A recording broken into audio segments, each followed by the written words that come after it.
Hello guys, welcome back to my channel.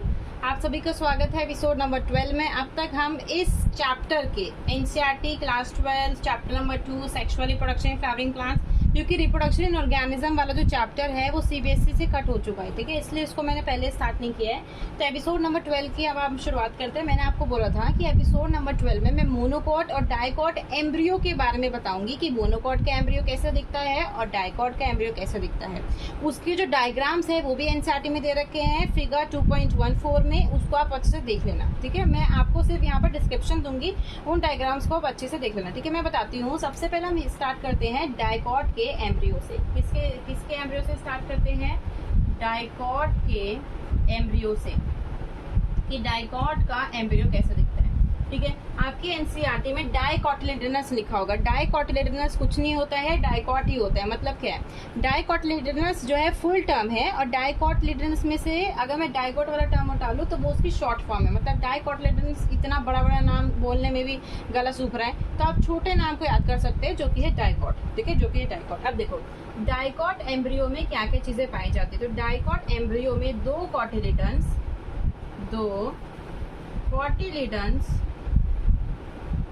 Plus में एक एम्ब्रॉयनल access पाई जाती है, ठीक है। आप अगर आप इसको पढ़ रहे हो, डाइकॉट एम्ब्रियो को पढ़ रहे हो, तो आपको क्या याद रखना है? चने का दाना।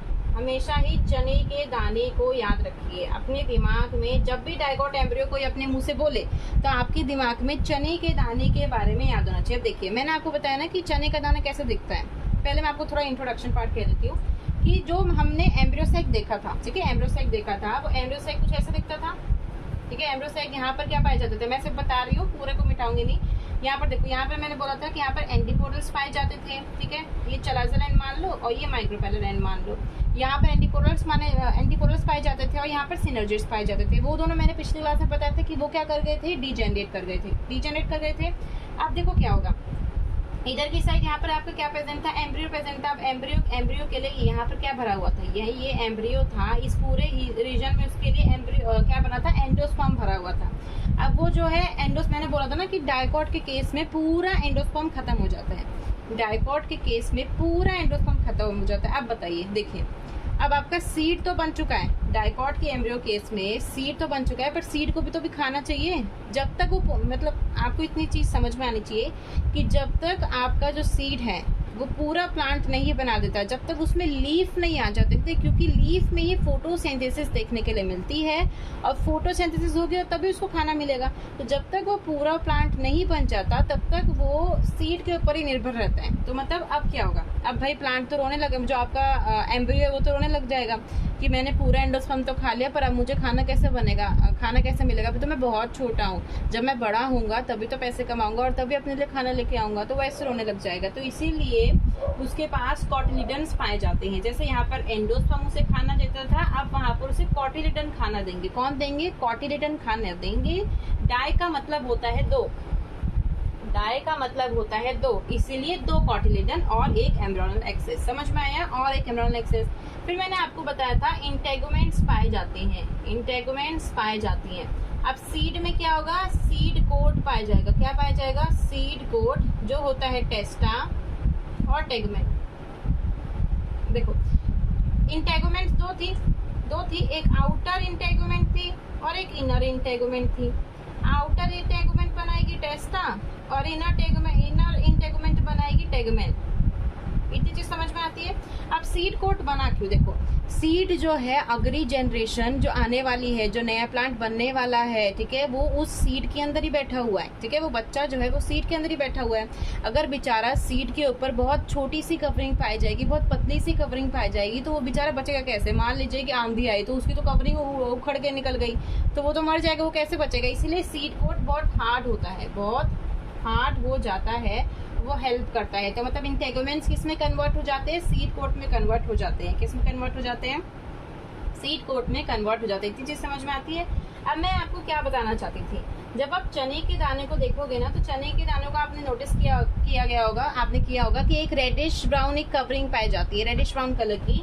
वो क्या होता है? सीड कोट होता है। वो क्या होता है? Seed coat. जो रेड कलर का होता है ना चने के दाने में, वो सीड कोट होता है। आप क्या करना, अपने घर में देखना, चना लेना, ठीक है, उसको पानी में भिगोने के बाद उसकी जो ऊपर की, आपने देखा होगा ना, जब आप चने को पानी में नहीं भिगो के रखते हो, जब वो सूखा हुआ होता है तो उसकी जो कवरिंग होती है बहुत हार्ड होती है। अगर आप उसको चबाओगे ना तो दांत तक टूट सकते हैं, अगर किसी के दांत कमजोर हैं तो, ठीक है। यहाँ पर मुझे नहीं लगता किसी के दांत कमजोर होंगे, जिसके दांत कमजोर होंगे वो उसके दांत भी तोड़ सकता है, इतना हार्ड होता है उसको सीड कोट। जब उसे पानी में मिला दोगे ना, पानी में मिलाने के बाद क्या होगा, वो जो सीड कोट है वो थोड़ा सा मॉइस्चर पाके ना, वो थोड़ा सा मतलब नमी पाके वो थोड़ा सा आप कह सकते हैं कमजोर हो जाएगा। आप क्या करना, उसके ऊपर के सीड कोट को आप बहुत आसानी से हटा सकते हो। हटाने के बाद आप जो फेस कलर का अंदर जो बचा रहेगा वही आपका होता है, क्या होता है, एम्ब्रियो होता है, डाइकॉट का एम्ब्रियो होता है। मैं बताती हूँ, ये हो गई एम्ब्रोनल एक्सेस और ये दो हो गए कॉटिलेडन। ये दो क्या हो गए, कॉटिलेडन हो गए। इस प्रकार का कुछ स्ट्रक्चर आप देखोगे। जैसे ही आप उसे खोलोगे, जैसे ही आप क्या करना कि जैसे आप उसे खोलोगे ना, जो मटर के दाने, चने के दाने को जैसे ही आप खोलोगे तो बीच में आपको एक पतला सा तो स्ट्रक्चर दिखाई देगा धागे के जैसे, और दो ऐसे गोले से, जैसे मान लीजिए ऐसे चने का दाना है, ठीक है, ऐसे चने का दाना है। तो जैसे आप इसे खोलोगे तो आपको एक ये वाला पार्ट दिखेगा, एक ये वाला पार्ट दिखेगा, बीच में आपको एक पतली सी रस्सी टाइप की दिखेगी, तो वही होती है, वो रस्सी टाइप जो है वही एम्ब्रोनल एक्सेस होती है। ये क्या है, एम्ब्रोनल एक्सेस है। और ये दोनों क्या है, कॉटिलेडन है, जो उसे क्या देंगे, खाना देंगे। क्या देंगे, खाना देंगे, ठीक है। अब आपको क्या याद करना है कि एपिकोटाइल क्या होता है और हाइपोकोटाइल क्या होता है। पहले आप इतनी चीज को नोट डाउन कर लीजिए। कर लिया, अब हम आगे बढ़ते। देखो मैं बताती हूँ कि एपिकोटाइल क्या होता है और हाइपोकोटाइल क्या होता है। एपिकोटाइल और हाइपोकोटाइल क्या होता है, एपिकोटाइल और हाइपोकोटाइल, ठीक है। मैंने कुछ इस प्रकार का स्ट्रक्चर बनाया, ठीक है, कुछ इस प्रकार का स्ट्रक्चर बनाया। आपको क्या याद रखना है, एपिकोटाइल हाइपोकोटाइल की definition, portion of embryonal axis. Portion, ये एम्ब्रोनल एक्सेस है, ये कॉटिलेडन्स है, क्या है, कॉटिलेडन्स है। Portion of embryonal axis above the level of cotyledon, above word is the most important, above the level of cotyledon को हम एपिकोटाइल बोलते हैं। और एपिकोटाइल ही फर्दर जाके प्लिम्यूल बनाएगा और प्लिम्यूल ही आपका फर्दर शूट सिस्टम बना देगा। अब ये प्लिम्यूल वाला जो टर्म है, जिन्होंने क्लास 11th के एनसीईआरटी मोर्फोलॉजी में प्लिम्यूल के बारे में पढ़ा होगा तो उन्हें यहाँ पर बहुत अच्छे से समझ में आएगा, ठीक है। मैं यहाँ पर इसे नहीं समझा सकती। मैंने बोला कि कॉटिलेडन है, आप देखो इसको आप कैसे समझ सकते हैं। मैंने कुछ इस प्रकार का कॉटिलेडन का स्ट्रक्चर बनाया। आप क्या करना, पेन रखना, ठीक है। मैंने यहाँ पर क्या रख दिया, पेन रख दिया। अब देखिए ये वाला कॉटिलेडन है, ये क्या है, कॉटिलेडन है। मैंने क्या बोला, पोर्शन ऑफ एम्ब्रोनल एक्सेस, ये बीच वाली एम्ब्रोनल एक्सेस है above the level of cotyledon. देखो ये है कॉटिलेडन का लेवल, ठीक है, ये पूरा क्या है, कॉटिलेडन का लेवल। इतना पार्ट जो है वो ऊपर की तरफ पाया जा रहा है, यही क्या होगा, एपिकोटाइल। यही क्या होगा, एपिकोटाइल होगा। और इसका क्या कर देना, यहाँ अबव की जगह अगर मैं बिलो लिख दूं, क्या लिख दूं, बिलो लिख दूं, तो वो क्या हो जाएगा, हाइपोकोटाइल हो जाएगा। यानी कि portion of embryonal axis below the level of cotyledon is the hypocotyl, जो कि फर्दर बनाएगा रेडिकल और द रूट सिस्टम, रेडिकल और द रूट सिस्टम, ठीक है। रूट सिस्टम जहां पर आपकी जो रूट बनेगी, जहां पर आपकी रूट बनेगी, रूट कवर होती है with the help of root cap, ठीक है। आपने मोर्फोलॉजी के चैप्टर में पढ़ा होगा, ऐसा मत बोलना कि नहीं पढ़ा है।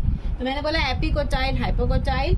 एपिकोटाइल क्या होता है, portion of embryonal axis above the level of cotyledon is epicotyl, जो फर्दर प्लिम्यूल बनाएगा और शूट सिस्टम बनाएगा।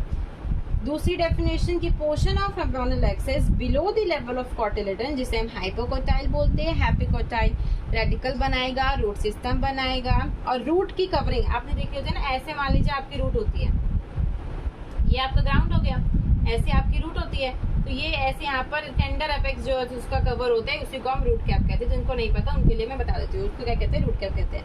तो मैंने क्या बोला, ये कॉटिलेडन का लेवल है, कॉटिलेडन के लेवल के ऊपर वाला पार्ट एपिकोटाइल, और ये कॉटिलेडन का नीचे वाला लेवल, उस नीचे वाला पार्ट हाइपोकोटाइल। ये चीज समझ में आ गई, ठीक है। इतना ही था आपका डाइकॉट एम्ब्रियो। मैं आपको सिर्फ बोल के बताती हूँ, मैंने बोला डाइकॉट एम्ब्रियो में कौन सी दो चीज, दो कॉटिलेडन और एक एम्ब्रोनल एक्सेस, ठीक है। फिर मैंने एपिकोटाइल के बारे में पढ़ाया, हैपिकोटाइल के बारे में पढ़ाया। आपको इतनी चीजें पता होनी चाहिए थी, ठीक है। इसको नोट डाउन कर लीजिए। अब हम बात करेंगे अबाउट द मोनोकॉट के एम्ब्रियो के बारे में। मोनोकॉट बेचारा तो बहुत कमजोर होता है, मोनोकॉट तो बहुत कमजोर होता है। तो मोनोकॉट के एम्ब्रियो में क्या होगा, मैंने बोला था कि आप टर्म से पकड़ना सीखो। मोनो का मतलब क्या होता है, एक। मोनो का मतलब क्या होता है, एक, ठीक है। जैसे मैंने बोला मोनो हाइब्रिड क्रॉस, क्या बोला मैंने, मोनो हाइब्रिड क्रॉस, जिसमें आपने देखा होगा principle of inheritance in variation में पढ़ेंगे मोनो हाइब्रिड क्रॉस। तो मोनो का मतलब होता है एक, मतलब इसमें एक क्या होगा, कॉटिलिडन होगा। एक, इसको मैं थोड़ा बड़ा बड़ा लिख देती हूँ, एक क्या होगा, कॉटिलिडन, कॉटिलिडन होगा, प्लस में एम्ब्रॉयनल एक्सेस, प्लस में एम्ब्रॉयनल एक्सेस, एम्ब्रॉयनल एक्सेस। समझ में आया कि एक कॉटिलिडन होगा प्लस में एक एम्ब्रॉयनल एक्सेस होगी। इसका स्ट्रक्चर कैसा होता है, आप इसको याद कर सकते हैं स्टैच्यू ऑफ लिबर्टी से। स्टैच्यू ऑफ लिबर्टी से मतलब क्या है, यहाँ पर आपने क्या बना दिया, एक इंसान बना दो, ठीक है। एक इंसान के हाथ में यहाँ पर एक लकड़ी पकड़ा दो, ठीक है, या मशाल। आपने देखा है ना स्टैच्यू ऑफ लिबर्टी के हाथ में ऐसे मशाल होते हैं, तो आप इस स्ट्रक्चर से आप समझ सकते हैं, ठीक है। इस स्ट्रक्चर से आप क्या है समझ सकते हैं। तो ये वाला जो पार्ट मैंने बनाया है, ये वाला जो पार्ट बनाया है, ये क्या है, एम्ब्रॉयनल एक्सेस। क्या है ये, सॉरी, ये वाला क्या है, कॉटिलिडन होगा। क्या होगा, कॉटिलिडन होगा। और ये पूरा जो इंसान है वो क्या होगी, एम्ब्रॉयनल एक्सेस होगी। क्या होगी, एम्ब्रॉयनल एक्सेस होगी, ठीक है। मैंने बोला मोनोकॉट के एम्ब्रियो में एक कॉटिलिडन होता है और एम्ब्रॉयनल एक्सेस होती है। एक कॉटिलिडन होता है और एम्ब्रॉयनल एक्सेस होती है। स्टैच्यू ऑफ लिबर्टी के केस से आप याद कर सकते हो कि वहां पर एक औरत, ऐसे औरत बना दो ना, ये मान लो उसके बाल बना दिए, जैसे बना दो, रानी बना दी मैंने, उसके हाथ में मशाल पकड़ा दो, वो मशाल क्या है, कॉटिलिडन है।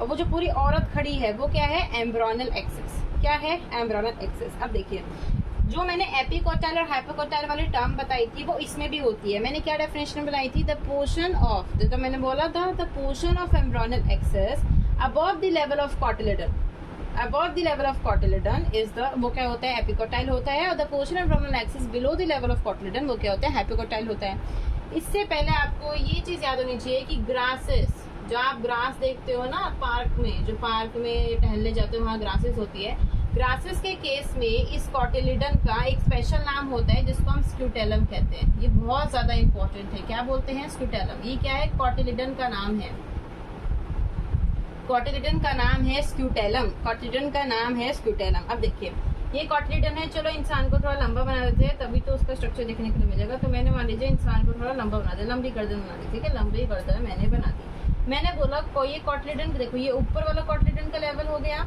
ये नीचे वाला कॉटिलिडन का लेवल हो गया। मैंने बोला above the level of cotyledon is the epicotyl part. क्या होगा, epicotyl part. Below the level of cotyledon is the hypocotyl part, hypocotyl part. ये क्या बनाएगा, पूरा का पूरा शूट सिस्टम। क्या बना देगा, पूरा शूट सिस्टम बना देगा।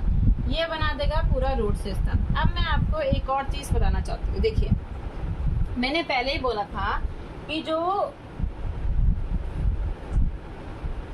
मोनोकॉट होते हैं वो क्या होते हैं, कमजोर होते हैं। क्या होते हैं, कमजोर होते हैं, कमजोर होते हैं। क्या होते हैं, कमजोर होते हैं। क्या होते हैं, कमजोर होते हैं। अब देखिए, अगर ये दोनों कमजोर हैं, अगर ये दोनों कमजोर, डाइकोट वाला तो बहुत मजबूत था, डाइकोट वाला तो बहुत मजबूत था, पर मोनोकॉट बहुत कमजोर है। तो अगर मोनोकॉट कमजोर है तो क्या करेंगे हम, ये जो एपिकोटाइल है इसको प्रोटेक्ट करने के लिए यहाँ पर एक कवरिंग बनाएंगे और हाइपोकोटाइल कवर करने के लिए यहाँ पर एक कवरिंग बनाएंगे, ठीक है, यहाँ पर एक कवरिंग बनाएंगे। मतलब क्या है, हमारा जो मोनोकॉट है वो कमजोर है, तो इसीलिए अब इसको प्रोटेक्ट करने के लिए आप ऐसे समझ सकते हैं। स्टैच्यू ऑफ लिबर्टी आपने देखा है ना कि बहुत सारी न्यूज आती रहती है कि स्टैच्यू ऑफ लिबर्टी का कलर चेंज हो रहा है, ठीक है, पॉल्यूशन के कारण, कोरूजन के कारण स्टैच्यू ऑफ लिबर्टी का कलर जो है चेंज हो रहा है। आप ऐसे समझ सकते हैं कि स्टैच्यू ऑफ लिबर्टी के कलर को प्रोटेक्ट करने के लिए हमने क्या किया, उसके ऊपर पेंट लगा दिया। एक उसके सिर के ऊपर पेंट लगा दिए, एक उसके पैर के ऊपर पेंट लगा दिए, तो इसी को कहते हैं। और जो सिर के ऊपर पेंट लगा है उसको क्या बोलूंगी मैं, कोलियोप्टाइल, कोलियोप्टाइल बोलूंगी। क्या बोलूंगी, कोलियोप्टाइल। जो पैर की तरफ लगा है उसको मैं बोलूंगी कोलियोराइजा, कोलियोराइजा। इसको कैसे याद कर सकते हैं, पी से प्लेम्यूल, पी से प्लेम्यूल, आपको पता है ना एपिकोटाइल प्लेम्यूल बनाता है, और र से रूट और र से कोलियोराइजा, ठीक है, र से कोलियोराइजा। कोलियोप्टाइल के बारे में आपको पता होना चाहिए कि कोलियोप्टाइल और कोलियोराइजा, कोलियोप्टाइल और कोलियोराइजा, ठीक है, एपिकोटाइल, हाइपोकोटाइल।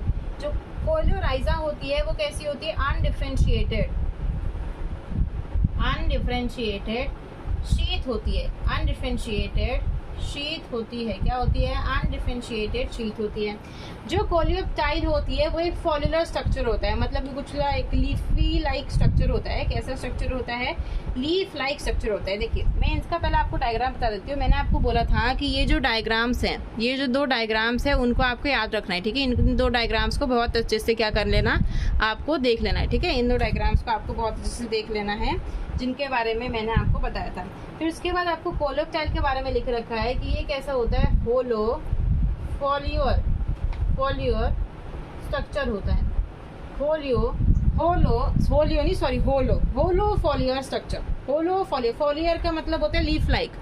फॉलियर का क्या मतलब होता है, लीफ लाइक होता है। फॉलियर का मतलब क्या होता है, लीफ लाइक होता है।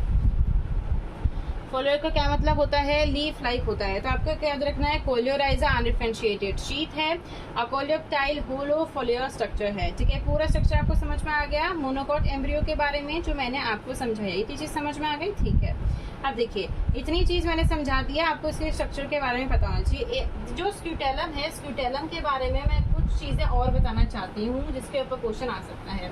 वो कुछ चीजें क्या है कि स्क्यूटेलम जो है, मैंने बोला जो स्क्यूटेलम होता है, ठीक है, जो स्क्यूटेलम होता है वो ग्रास जो होती है, ग्रासेस की जो फैमिली होती है उसमें कॉटिलिडन का एक स्पेशल नाम होता है। किसका नाम होता है, कॉटिलिडन का। इसके बारे में क्या दे रखा है कि ये वन साइडेड होता है।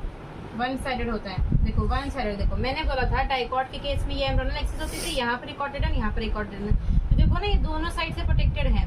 आपको मेनली एम्ब्रियोनल एक्सिस को प्रोटेक्ट करना है, क्योंकि यही आगे जाके एम्ब्रियो बनाएगी, सीड बनाएगी, ये सब। तो आपको एम्ब्रियोनल एक्सिस को प्रोवाइड करना है। तो देखिए दोनों साइड से प्रोटेक्टेड है।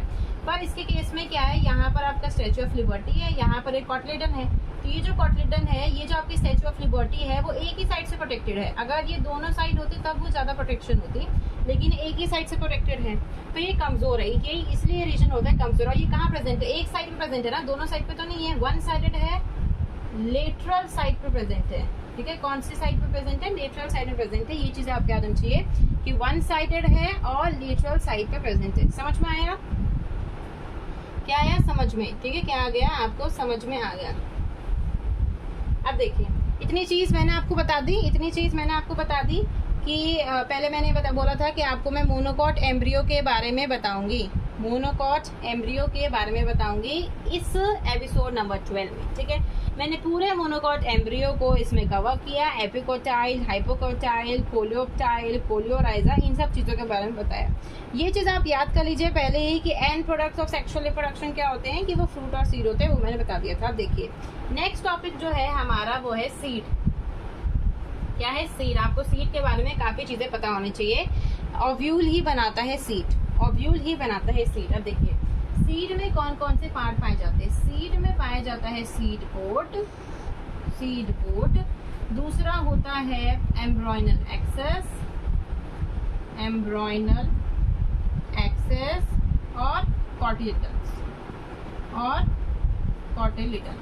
देखो कॉटिलिडन्स तो कोई भी सीड होती है उसमें ये 3 चीजें पाई जाती है। कोई भी सीड हो, ठीक है, चाहे वो मोनोकॉट की सीड हो, चाहे वो डाइकॉट की सीड हो, चाहे वो मोनोकॉट की सीड हो, चाहे वो डाइकॉट की सीड हो, ये 3 चीजें दोनों में ही पाई जाती है। कैसे, देखो मैं बताती हूँ। देखो मैंने बोला था कि इंटेगुमेंट से आगे जाके सीड कोट बनाएंगी, टेस्ट और टेगुमेंट बनाएंगी, ठीक है, वो दोनों में पाई जाएगी। सीड कोट दोनों में पाया जाएगा। दूसरी बात एम्ब्रियोनल एक्सेस भी दोनों में पाई जाएगी। बस कॉटिलिडन में फर्क होगा कि मोनोकॉट के केस में 1 कॉटिलिडन होगा और डाइकॉट के केस में 2 कॉटिलिडन होगी। समझ में आया कि सीड कोट किससे बना होता है, सीड किससे बना होता है, सीड कोट से, एम्ब्रियोनल एक्सेस से और कॉटिलिडन से बना होता है। समझ में आया। अब हम आगे बढ़ते हैं थोड़ा, इतनी बात समझ में आ गई।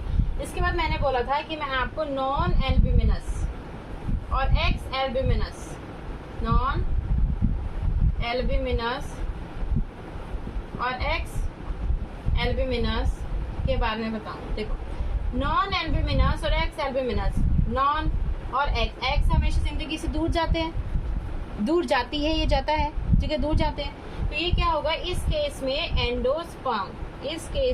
एंडोस्पर्म नहीं पाया जाएगा, इस केस में एंडोस्पर्म नहीं पाया जाएगा। और वही मैं बोल दूं अगर एल्ब्यूमिनस सीड है तो उसमें एंडोस्पर्म पाया जाएगा। बस इतनी चीज आपको पता होनी चाहिए, ठीक है। फिर मैं नेक्स्ट बात करती हूँ, इसको नोट डाउन कर सकते हैं, ठीक है। आपको ये इन दो टर्म्स को देख के कंफ्यूज करा सकते हैं। मैंने पहले इसलिए नहीं बताया क्योंकि ज्यादा चीजें हो जाती, ठीक है। अब मैं आपको बताना चाहती हूँ एक और टर्म के बारे में जो होता है पेरिस्पर्म। पेरिस्पर्म को आप लिख सकते हैं जिसके अंदर रेमिनेंट ऑफ न्यूसेलस, यानी कि जिसमें न्यूसेलस बच गया हो। देखिए मैंने आपको बोला था कि न्यूसेलस न्यूट्रिशन प्रोवाइड करता है। न्यूसेलस क्या करता है? न्यूट्रिशन प्रोवाइड करता है। अगर न्यूसेलस न्यूट्रिशन प्रोवाइड करता है तो न्यूसेलस के एक प्रकार का खाना है, तो उसे तो खत्म हो जाना चाहिए था। न्यूसेलस को जब एम्ब्रियो का डेवलपमेंट, आप कह सकते हैं जब एम्ब्रियो का डेवलपमेंट हो रहा है तब उसे खत्म हो जाना चाहिए था न्यूसेलस को। पर कुछ प्लांट्स में कुछ ऐसे पौधे होते हैं जिसमें खत्म नहीं होता है। इसके भी एग्जाम्पल आपको याद होना चाहिए, रेमिनेंट ऑफ न्यूसेलस। रेमिनेंट का मतलब होता है बच गया, रेमिनेंट का मतलब बच गया। क्या बच गया? न्यूसेलस बच गया। इसके क्या एग्जाम्पल है? इसके एग्जाम्पल है black pepper, beet, black pepper and beet, और कैस्टर। कैस्टर नाम आपको याद आया? कैस्टर नाम आपको याद आ गया? मैंने बोला ब्लैक पेपर बीट और कैस्टर। कैस्टर आपने पढ़ा होगा endospermic seed, sorry non endospermic seed में। और मतलब कि आप ऐसे समझ सकते हैं कि कैस्टर दोनों के एग्जाम्पल है, एक तो नॉन एंडोस्पर्मिक का भी एग्जाम्पल है, नॉन एंडोस्पर्मिक का भी एग्जाम्पल है, और पेरिस्पर्म का भी एग्जाम्पल है। पर दो एक्सेप्शंस आपको बताना बहुत ज्यादा जरूरी होता है, ठीक है। दो एक्सेप्शंस आपको बताना बहुत ज्यादा जरूरी है। वो दो एक्सेप्शंस क्या है? पहली बात तो आपको ऑर्किड के बारे में पता होना चाहिए। ऑर्किड के बारे में देखो, ऑर्किड के बारे में क्या क्या पता होना चाहिए। पहली बात, ऑर्किड में बहुत छोटे छोटे थाउजेंड्स ऑफ टाइनी सीड्स पाए जाते हैं, थाउजेंड्स ऑफ टाइनी सीड्स पाए जाते हैं। दूसरी चीज, ऑर्किड होता है मोनोकॉट। ऑर्किड होता है, अगर वो मोनोकॉट है, ये एक्सेप्शन है, इसको ऐसे लिख दीजिए एक्सेप्शन। ऑर्किड के अंदर टाइनी सीड्स है, वो सीख बात है। तो एक्सेप्शन वाली कौन सी चीज है, उसके ऊपर मैं स्टार बना देती हूँ कि ये वाली एक्सेप्शन वाली बात है कि ऑर्किड आपका मोनोकॉट है। मोनोकॉट है तो कायदे से उसमें एंडोस्पर्मिक सीड में पाया जाना चाहिए, जिसके अंदर एंडोस्पर्म बच गया। पर ये कहाँ पाया जाता है? ये नॉन एंडोस्पर्मिक का एग्जाम्पल है। किसका एग्जाम्पल है? नॉन एंडोस्पर्मिक का एग्जाम्पल होता है। किसका एग्जाम्पल होता है? नॉन एंडोस्पर्मिक का एग्जाम्पल होता है, ठीक है। किसका एग्जाम्पल होता है? नॉन एंडोस्पर्मिक का। ये एक एक्सेप्शन हो गया। दूसरा एक्सेप्शन जो मैंने यहाँ पर लिखा है ये भी गलत है। मैं आपको बताना चाहती थी कि यहाँ पर भी आपको दूसरा एक्सेप्शन करके लिख लो, ठीक है। इसका एक्सेप्शन क्या है कि मैंने पहले क्या लिखा था? नॉन एंडोस्पर्मिक होना चाहिए, पर ये होता कैसा है? एंडोस्पर्मिक। कैसा होता है? एंडोस्पर्मिक। याद करो, मैंने एंडोस्पर्मिक में आपको एग्जांपल्स लिखाए थे, कैस्टर, मेज, व्हीट, बार्ले, ये सब लिखवाए थे। तो उसमें कैस्टर नाम याद आ रहा था। तो कैस्टर के बारे में दो चीजें याद रहेंगी कि एक प्रकार का एक्सेप्शन है, एंडोस्पर्मिक और पेरिस्पर्म का एग्जाम्पल है। और ऑर्किड के अंदर बहुत सारी टाइनी सीड्स पाए जाते हैं, वो कायदे से मोनोकॉट है। तो मोनोकॉट है तो क्या होना चाहिए? एंडोस्पर्मिक होना चाहिए, पर नॉन एंडोस्पर्मिक है। दूसरी चीज, आपको फाइकस के बारे में बताना चाहिए। फाइकस आप पूछोगे क्या होता है? बरगद का पेड़ देखा है, बनियान ट्री, उसके अंदर भी बिलियंस ऑफ टाइनी सीड्स पाए जाते हैं, बिलियंस ऑफ छोटे सीड्स पाए जाते हैं। अब एनसीईआरटी ने पता है क्या बोला फाइकस के बारे में? फाइकस के बारे में एनसीईआरटी ने बोला है कि भाई आप देखोगे ना कि आप बरगद के कहीं आपको पेड़ लगा होगा, वहां जाके देखना, बहुत छोटे सीड्स पाए जाते हैं। आपने देखा होगा कि बरगद का पेड़ कितना ज्यादा बड़ा होता है, बरगद का पेड़ बहुत बड़ा होता है। तो मतलब ऐसे ही एनसीईआरटी ने एक टर्म बोला है कि बरगद का पेड़ इतना बड़ा है फिर भी इसकी सीड्स इतनी छोटी है। वो सिर्फ आपको बताना चाहती है कि आपको अचंभा कराना चाहती है कि इतनी छोटी सीड्स से भी इतना बड़ा, मतलब कि आप जो बरगद का पेड़ दिखते हैं जिसको आप फाइकस कहते हैं, वो इतना बड़ा बन सकता है, ठीक है। वो उतना बड़ा जो आपको देखने के लिए मिलता है बनियान का ट्री, वो बन सकता है। इतनी चीज समझ में आ गई।